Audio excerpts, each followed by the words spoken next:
Olá, turma, tudo bem? Bora lá para nossa leitura, mais um dia, semana já caminhando aí, né? Hoje, quarta-feira, dia 13 de dezembro, e a gente vai continuar aqui, né? Nós estamos na semana 51 e eu creio que essa semana vai ser maravilhoso porque a gente já finalizou Romanos, vamos finalizar hoje, amanhã e sexta. A gente finaliza Atos dos Apóstolos e a gente já entra no final de semana em Colossenses, Filemon e a carta aos Efésios. Então tem bastante coisa aí pra gente meditar essa semana. Vamos lá, vamos orar e a gente já vai começar lá em Atos 20. Jesus, muito obrigada por mais esse dia, obrigada, Senhor, por essa semana que está caminhando. Senhor, nós estamos na reta final desse finalzinho de ano e nós somos gratos, Senhor, pelo privilégio de nós estarmos aqui mais um dia, Senhor, lendo, meditando, estando aos teus pés para aprender com o Senhor, deixando realmente que o teu Espírito Santo molde o nosso caráter, a nossa vida, através do conhecimento da palavra. Te agradeço, Jesus, por tudo que o Senhor fez até aqui. Obrigada, Deus, por cada um que aqui está comigo, Senhor, que tem perseverado, mesmo diante de circunstâncias às vezes difíceis, dolorosas, nós decidimos estar aos teus pés. E é aqui que nós vamos estar, Senhor. Obrigada por mais esse dia. Obrigada, Senhor, por mais esse momento. Em nome de Jesus. Amém? Vamos lá então, gente. A gente vai começar hoje. Vai ser bem picadinho a leitura de hoje, porque a gente está dentro da história, né? Dos primeiros anos ali da igreja caminhando. E então hoje a gente vai falar um pouquinho de textos que estão entre essas cartas do apóstolo Paulo, nas suas viagens missionárias. Então a gente vai caminhar um pouquinho dentro de Atos em alguns textos bem específicos. Então a gente começa em Atos capítulo 20, versículo 4 até o 38, que é o final, né, do capítulo 20. Capítulo 20, a partir do versículo 4, e aí a gente vai até o final. Vamos lá, depois a gente vai para o 21, depois o 22 e 23. São textos menores, né? E a gente vai caminhando aqui então. Vamos lá, Atos 20, versículo 4 em diante diz assim: Diversos homens iam viajando com ele e chegaram até a Ásia. Eram eles Sópatro, filho de Pirro, de Bereia, Aristarco e Secundo de Tessalônica, Gaio de Derbe e Timóteo, além de Tíquico e Trófimo, que moravam na Ásia e estavam voltando para casa. Eles tinham ido na frente e estavam esperando por nós em Troade. Logo que terminaram as comemorações da festa dos pães sem fermento, nós embarcamos num navio em Filipos e 5 dias depois chegamos a Troade, onde permanecemos 7 dias. No primeiro dia da semana nos reunimos para o partir do pão e Paulo falou ao povo. E visto que ele ia partir no dia seguinte, falou até meia-noite. O cômodo do andar superior, onde estavam reunidos, achava-se iluminado com muitas lamparinas. E visto que Paulo falava sem parar, um jovem chamado Éltico, que estava sentado no parapeito da janela, adormeceu profundamente e caiu da altura de 3 andares. Quando o levantaram, estava morto. Paulo desceu e apanhou o moço nos braços. Não se assustem, disse ele, o jovem está bem. E estava. Em seguida, subiu de novo, partiu o pão e comeu. E Paulo falou ainda por muito tempo, até o amanhecer. Depois partiu. Então levaram o jovem vivo para a casa dele, e isso provocou uma onda de alegria e de ânimo. Paulo preferiu ir por terra e nós prosseguimos de navio até Assos, onde iríamos recebê-lo a bordo. Ele se ajuntou a nós em Assos e navegamos juntos para Mitilene. No outro dia, passamos por Quios. Em seguida, descemos em Samos e um dia depois chegamos a Mileto.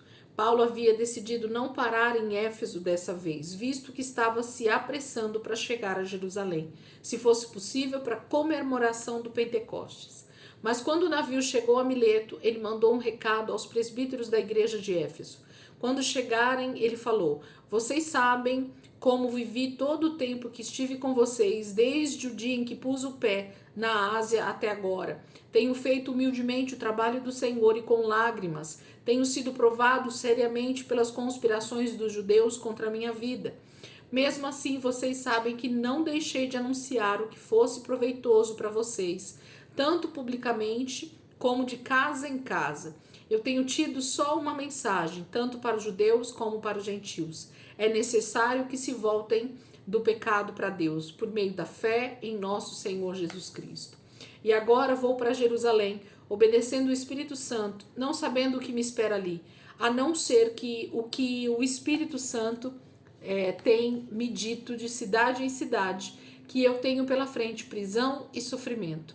Mas eu não dou valor à minha própria vida, a menos que eu possa terminar a carreira e completar a obra que o Senhor Jesus me destinou a realizar. A obra de contar aos outros a boa nova da graça e do amor de Deus. E agora sei que nenhum de vocês, entre os quais andei ensinando o reino, verá outra vez a minha face. Quero dizer-lhes claramente que a culpa pela perdição de alguém não pode ser lançada sobre mim, porque eu não deixei de contar a vocês todo o plano de Deus. E agora, cuidem de vocês e não deixem de alimentar e pastorear o rebanho de Deus, a igreja dele, comprada com o seu próprio sangue, pois o Espírito Santo os constituiu bispos. Eu sei com certeza que depois que eu for, falsos mestres aparecerão como lobos ferozes no meio de vocês e não terão pena do rebanho. Alguns de vocês mesmos torcerão a verdade para conseguir discípulos. Por isso, vigiem.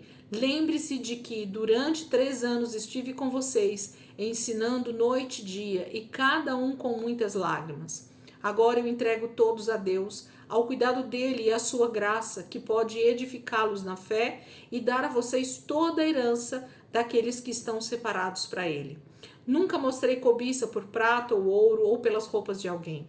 Vocês sabem que estas minhas mãos trabalharam para pagar minhas próprias despesas e até as despesas daqueles que estavam comigo. E em tudo tenho mostrado a vocês que com o trabalho árduo podemos ajudar os necessitados, pois me lembrava das palavras do Senhor Jesus. Há maior bênção em dar do que em receber. Quando acabou de falar, ajoelhou-se e orou com eles. Todos choraram em voz alta enquanto abraçavam Paulo e o beijavam. O que mais os entristecia era a declaração de que nunca mais veriam a sua face. Então eles acompanharam Paulo até o navio.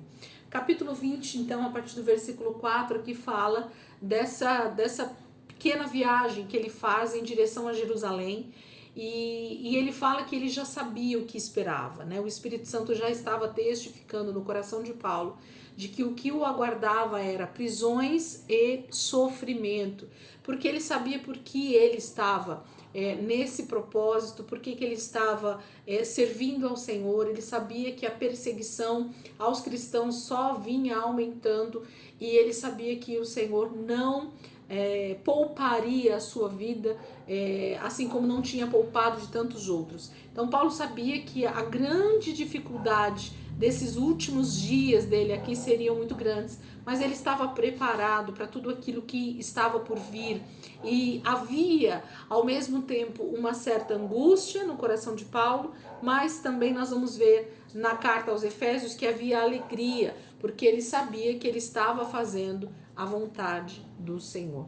E até o último dia ele iria fazer aquilo que o Senhor tinha chamado para fazer. Capítulo 21, vamos lá. Depois de nos despedirmos, navegamos direto para Cós. No dia seguinte, alcançamos Rhodes e então fomos para Patara. Ali tomamos um navio que estava partindo para a província da Fenícia. Ao avistarmos a ilha de Chipre, passamos por ela à nossa esquerda e aportamos em Tiro, na Síria, onde o navio descarregou. Descemos em terra, procuramos os crentes do lugar e ficamos com eles 7 dias. Esses discípulos recomendaram a Paulo, movidos pelo Espírito Santo, que não seguisse para Jerusalém. No fim da semana, quando voltamos para o navio, todos os discípulos, com suas esposas e filhos, desceram conosco à praia, onde nos ajoelhamos e oramos e fizemos a nossa despedida. Então subimos a bordo e eles voltaram para casa. A escala seguinte, depois de deixarmos Tiro, foi Ptolemaida, onde saudamos os irmãos, mas só ficamos um dia com eles. Dali prosseguimos para Cesareia, onde ficamos na casa do evangelista Filipe, um dos primeiros 7 diáconos. Ele tinha 4 filhas virgens que possuíam o dom da profecia. Durante a nossa permanência ali, de vários dias, um homem chamado Ágabo, que também tinha o dom da profecia, chegou da Judéia e nos visitou. Ágabo tomou o cinto de Paulo, amarrou com ele os próprios pés e as mãos e disse: o Espírito Santo afirma, assim o dono deste cinto será amarrado pelos judeus de Jerusalém e entregue aos gentios. Ao ouvir isto, todos nós, os servos de Cristo do lugar e os companheiros dele de viagem, suplicamos a Paulo que não seguisse para Jerusalém. Porém, Paulo disse: por que vocês estão chorando? Por que vocês estão despedaçando o meu coração? Pois eu estou pronto não somente a ser preso em Jerusalém, mas também a morrer por causa do Senhor Jesus. Quando se tornou evidente que não podíamos mudar a opinião de Paulo, desistimos e dissemos: seja feita a vontade do Senhor. Logo depois disso, arrumamos a nossa bagagem e partimos para Jerusalém. Alguns discípulos de Cesareia nos acompanharam e, ao chegar, nos hospedamos na casa de Minasson, nascido em Chipre, um dos primeiros discípulos. Quando chegamos em Jerusalém, os irmãos nos receberam com muita alegria. No segundo dia, Paulo nos levou com ele para nos encontrarmos com Tiago e com todos os presbíteros da igreja de Jerusalém. Depois nos cumprimentamos, Paulo contou as muitas coisas que Deus havia realizado entre os gentios por meio do seu ministério. Ao ouvirem isso, eles louvaram a Deus, mas depois disseram a Paulo: você sabe, querido irmão, quantos milhares de judeus também creram, e todos eles insistem muito em que os judeus devam continuar a seguir as tradições e os costumes judaicos. Eles foram informados de que você é contrário às leis de Moisés e aos nossos costumes judaicos e proíbe a circuncisão dos filhos deles. Que se pode fazer agora? Porque é certo que eles saberão que você chegou.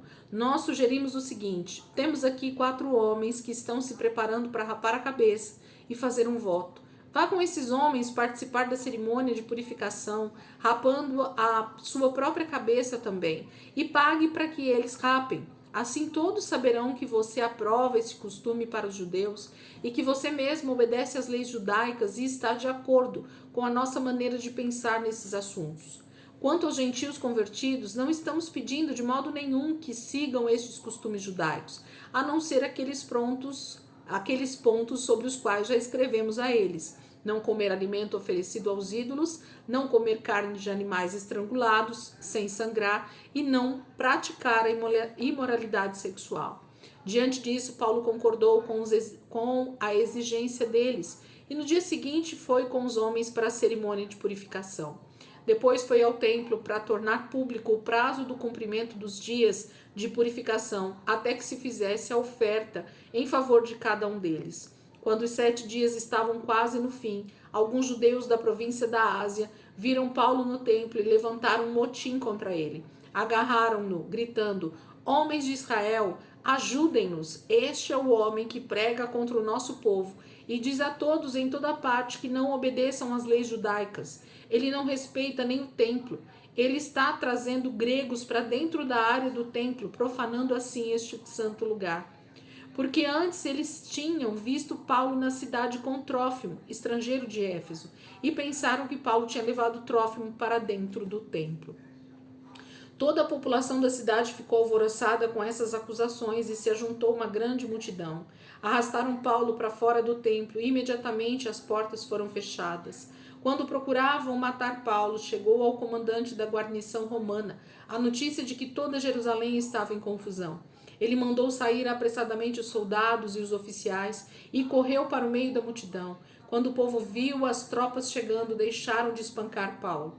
O comandante o prendeu e mandou que o amarrassem com 2 correntes. Então perguntou à multidão quem ele era e o que tinha feito. Uns gritavam uma coisa e outros gritavam outra. Quando ele viu que não conseguiu saber ao certo o que havia acontecido por causa de todo aquele tumulto, mandou que levassem Paulo para uma fortaleza.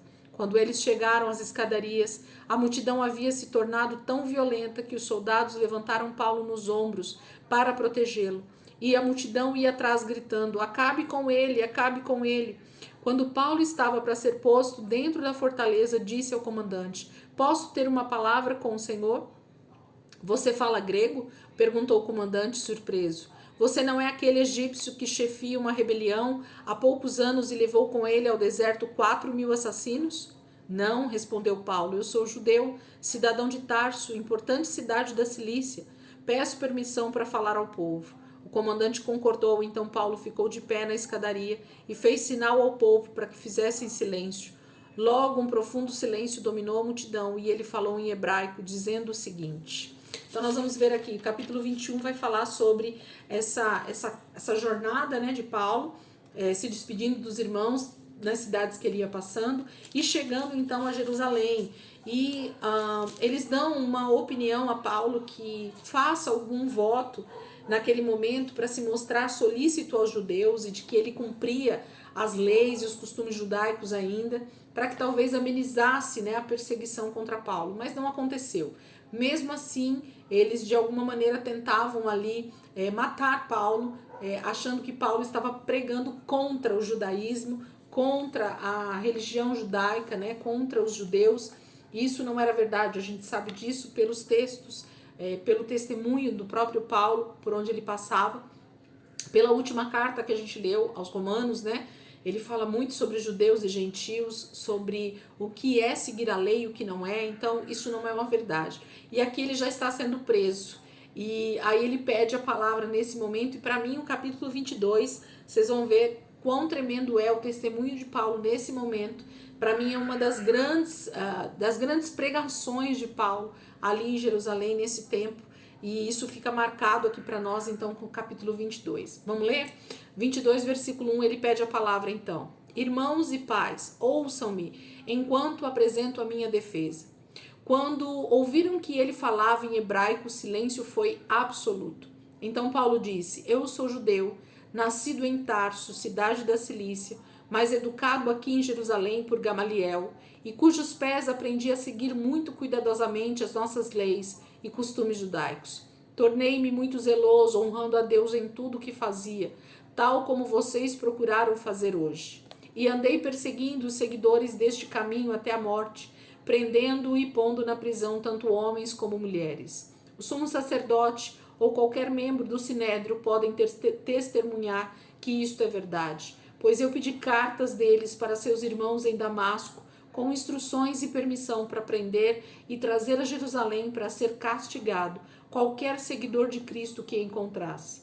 Quando estava na estrada, chegando perto de Damasco, por volta do meio-dia, de repente brilhou ao meu redor uma luz muito forte que vinha do céu, e eu caí no chão e ouvi uma voz dizer-me: Saulo, Saulo, por que você está me perseguindo? Quem é, Senhor, que está falando comigo? Perguntei, e ele respondeu: eu sou Jesus de Nazaré, a quem você está perseguindo. Os homens que estavam comigo viram a luz, mas não entenderam a voz daquele que falava comigo. E eu perguntei: que devo fazer, Senhor? E o Senhor me disse: levante-se e entre em Damasco, e lá dirão o que você deve fazer. Eu fiquei cego com a luz intensa e tive que ser levado para Damasco pelos meus companheiros.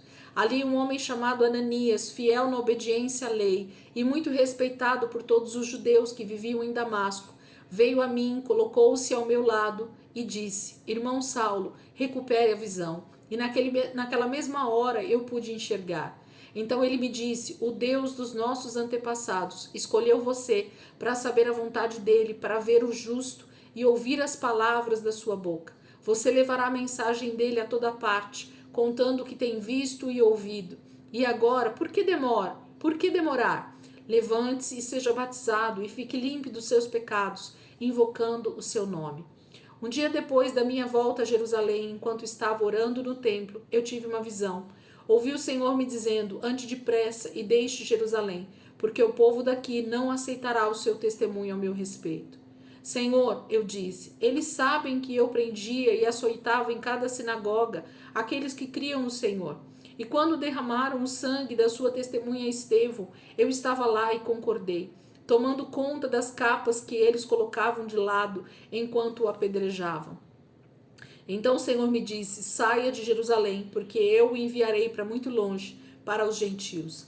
A multidão ouviu Paulo até que chegou a esta palavra, e depois gritaram a uma voz: fora com esse sujeito, matem esse homem, ele não merece viver.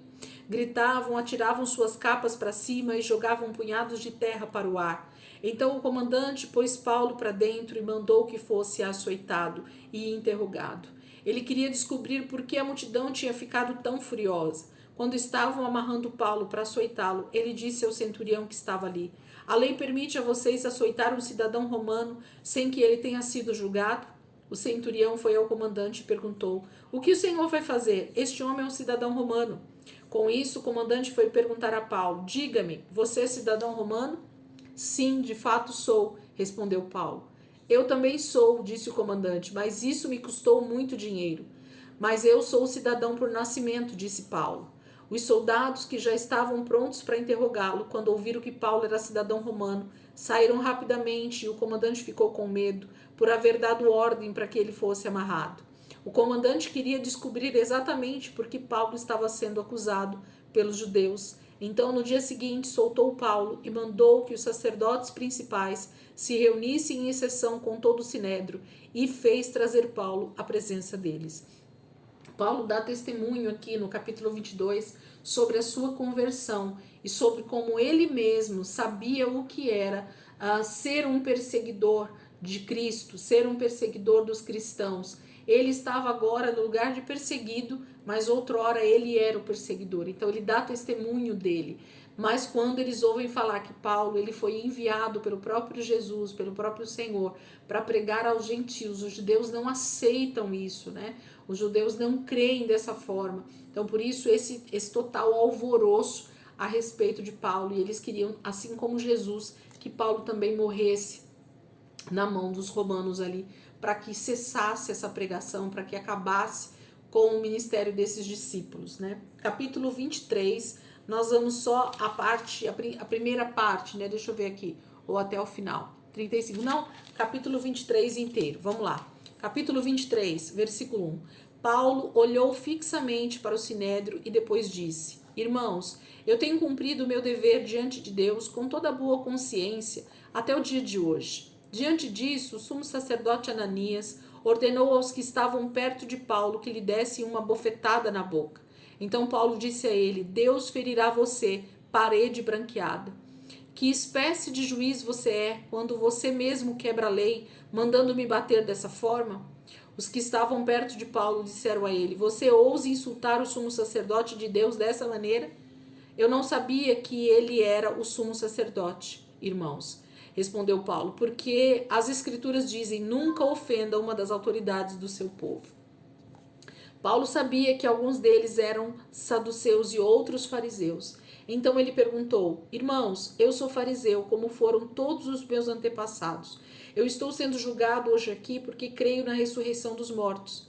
Isso dividiu a assembleia e houve uma violenta discussão entre os fariseus e os saduceus. Pois os saduceus dizem que não há ressurreição, nem anjos, nem mesmo espírito, mas os fariseus creem em tudo isso.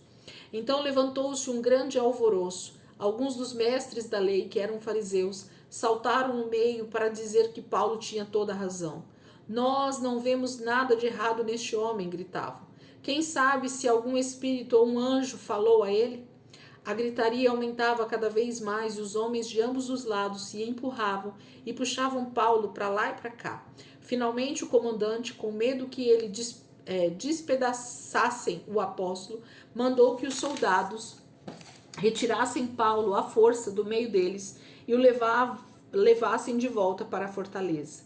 Na noite seguinte, o Senhor apareceu ao lado de Paulo e disse: tenha coragem, Paulo. Assim como você testemunhou a meu respeito ao povo em Jerusalém, você também deve testemunhar em Roma. No outro dia pela manhã, os judeus tramaram uma conspiração e juraram que não comeriam nem beberiam enquanto não matassem Paulo. Juntaram-se mais de 40 homens debaixo dessa conspiração.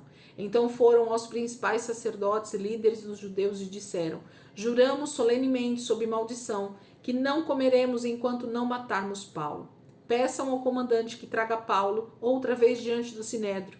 Finjam que os senhores querem fazer mais algumas perguntas. Nós estamos prontos para matá-lo no caminho. Mas o sobrinho de Paulo, filho de sua irmã, ficou sabendo do plano deles e foi à fortaleza contar tudo a Paulo. Este chamou um dos centuriões e disse: levem este rapaz ao comandante. Ele tem algo importante para contar-lhe. Assim ele o levou ao comandante. Então o centurião disse: o preso Paulo me chamou e me pediu que trouxessem este jovem ao Senhor para contar-lhe algo. O comandante pegou o rapaz pela mão, levou-o à parte e perguntou: o que é que você quer me contar? Amanhã, disse ele, os judeus planejam pedir ao Senhor que leve Paulo diante do sinédrio novamente, fingindo que querem obter mais alguma informação a respeito dele.